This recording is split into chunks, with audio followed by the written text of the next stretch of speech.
Welcome to today's deep dive. We are incredibly glad you're here with us today Yeah, really glad.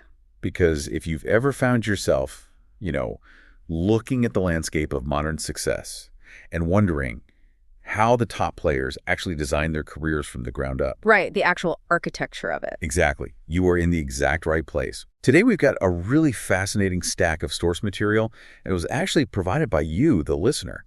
It's a comprehensive media breakdown, and it's titled The Jenna Ortega Audit: Building a Modern Media Empire. It's such a good read. It really is. And our core mission today is to explore how one specific individual from Hollywood's new generation has completely rewritten the traditional career playbook. Totally torn it up. Right. We're looking at this massive transition from being a Disney Channel child star into a fully diversified global corporate powerhouse.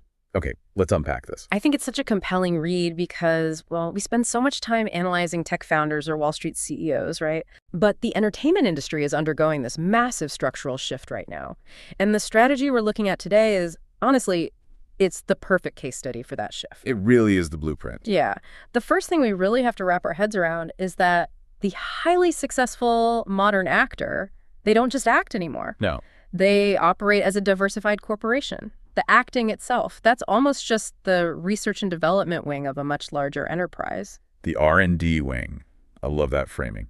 Let's dive into the economics of that because the financial facts in our source material are just eye-opening. The numbers are staggering. They really are. As of early 2026, Jenna Ortega has an estimated net worth of $5 million. Wow. Right? For an actor in her early 20s, that's a monumental achievement. But the total number isn't the real story here. No, it's how she gets there. Exactly. The real story is the breakdown of exactly how she generates that wealth. There's this striking contrast in her revenue streams. For her television roles, reports indicate she earns an estimated $40,000 per episode. Which is great money. Oh, obviously. Yeah. $40,000 for a single episode of TV is a substantial amount of money.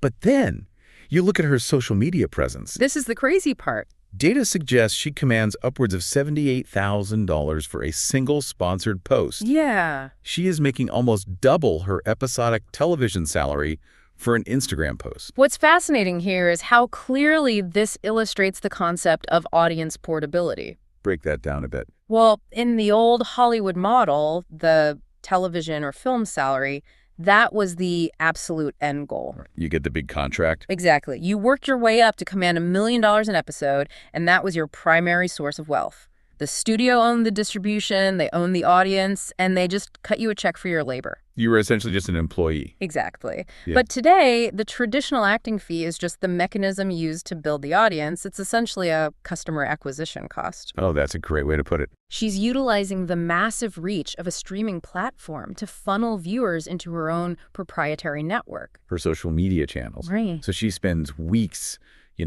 working incredibly long hours on a television set to film an episode, earns $40,000, but she uses the fame generated by that show to partner with a brand, post a single photo or video, and earn $78,000 in a fraction of the time. It's an incredible arbitrage of her own time. But how does that actually play out in practice? I mean, doesn't she risk alienating her audience if she just becomes a walking billboard for whatever product comes across her desk? And that is the trap a lot of influencers fall into. They take everything. Yeah. But she's deploying a highly curated corporate-level strategy. She's not just doing it for a quick buck. Exactly. She isn't taking any brand deal just to get paid. Look at the specific portfolio the audit highlights.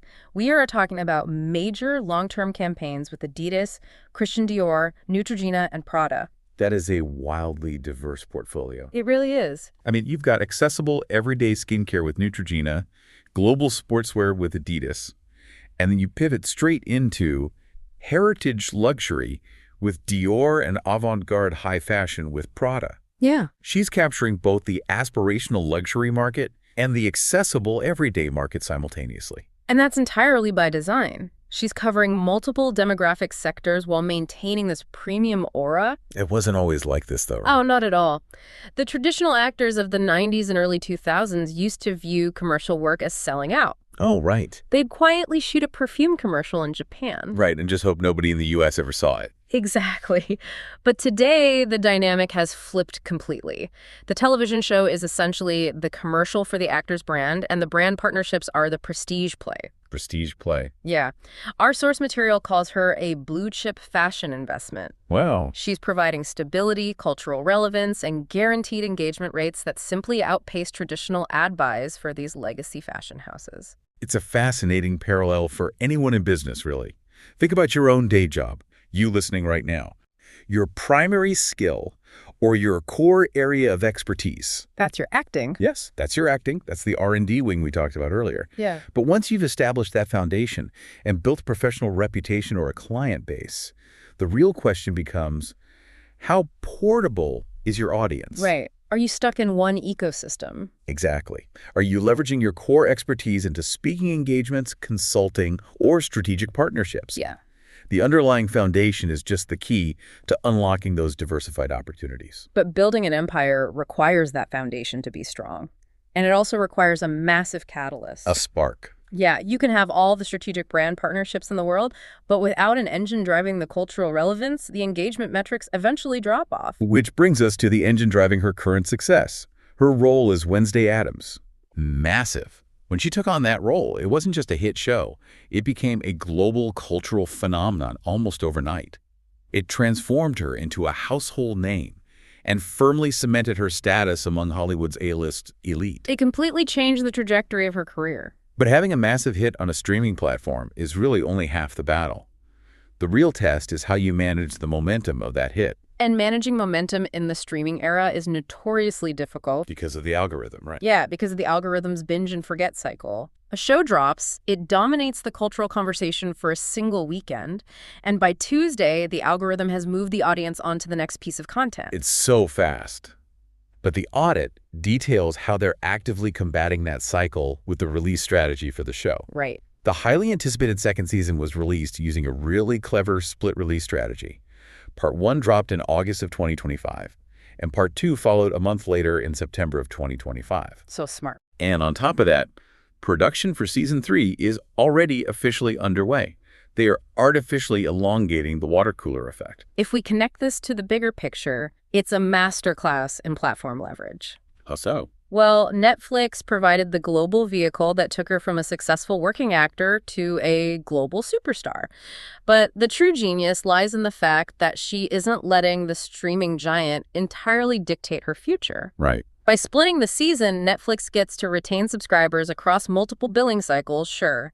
But for Ortega, it keeps her engagement metrics artificially high over a 2-month period instead of a 2-week period. Which is huge for her brand deals. Exactly. That extended relevance is what justifies the Prada and Dior contracts. It's a symbiotic relationship, but she's maintaining her independence within it. She's actively using the platform's massive reach to diversify her portfolio outside of their walled garden. And it's a brilliant macro business lesson for anyone, really. Think about the dangers of relying on a single mega client. Whether you're an actor, a freelance designer, or a marketing agency, landing a massive whale of a client like Netflix can be the best thing to happen to your career. Absolutely. But it's also a vulnerability. Your biggest win can become your biggest liability if you get too comfortable. The comfort of a massive win breeds complacency. People tend to settle into the security of that one client or that one project. Because it's safe. Right. But markets change. Consumer tastes shift, and corporate strategies pivot without any warning at all. Ortega recognized that while Netflix is the engine, she can't let them own the car. Love that analogy. By aggressively managing her brand outside of her biggest hit, she's hedging her bets and building an independent power base that survives even if the streaming bubble bursts. Which sets us up perfectly for the hardest part of building that independent power base. Here's where it gets really interesting. The source material argues that the smartest aspect of her entire career isn't the brand deals, it isn't the hit shows, it's knowing when to say no. Yes. Late last year, she made massive headlines when she officially exited the huge horror franchise Scream 7. The publicly stated reason was scheduling conflicts. Walking away from a guaranteed, highly lucrative blockbuster payout requires an immense amount of confidence. And courage, honestly. Yeah, and a profound understanding of long-term brand value. A major established franchise like Scream offers a level of financial security and guaranteed theatrical visibility that most actors spend their entire lives chasing. So why walk away? I mean, if the goal is to build a $5 million media empire, turning down a massive franchise paycheck seems totally counterintuitive at first glance. It does. But it comes down to the danger of the pigeonhole. Okay, explain that. If she stays with the slasher franchise while simultaneously starring in a dark gothic streaming show, the industry and the public start to put her in a box. She becomes the spooky girl. Exactly. She becomes the spoopy girl. Taking that guaranteed money limits how the market perceives her capabilities, which actually costs her money in the long run. The high-end fashion houses don't want a one-trick pony. They want a global cultural icon. So instead of cashing another franchise check and repeating the same character beats, she chose projects that signaled range. Right. She starred in the massive legacy sequel Beetlejuice. Right. And then she completely dominated the pop culture conversation by starring in the viral music video for Sabrina Carpenter's Song Taste. This raises an important question for anyone trying to build a lasting career. What is the actual price of a guaranteed paycheck? Right. What is it costing you to say yes? Exactly.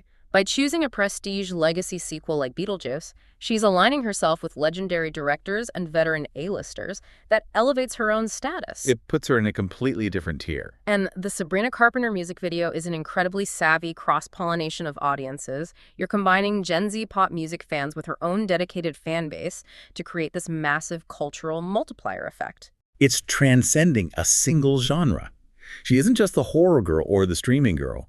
She's operating at the intersection of film, television, high fashion, and pop music. All at once. But she's doing it in a highly curated way. It's a masterful tightrope walk between visibility and exclusivity. You have to be visible enough to stay relevant, but exclusive enough to remain a premium brand. It's the scarcity principle in action. By removing herself from a highly anticipated project like Scream 7, she instantly increased the perceived value of her participation in future projects. It makes her more expensive. Yeah. She's treating her career as a carefully managed investment portfolio. You don't just buy every stock that's offered to you simply because it promises a short-term dividend. No, you'd crash your portfolio. You curate your holdings to maximize long-term growth and stability. Saying no creates an aura of exclusivity.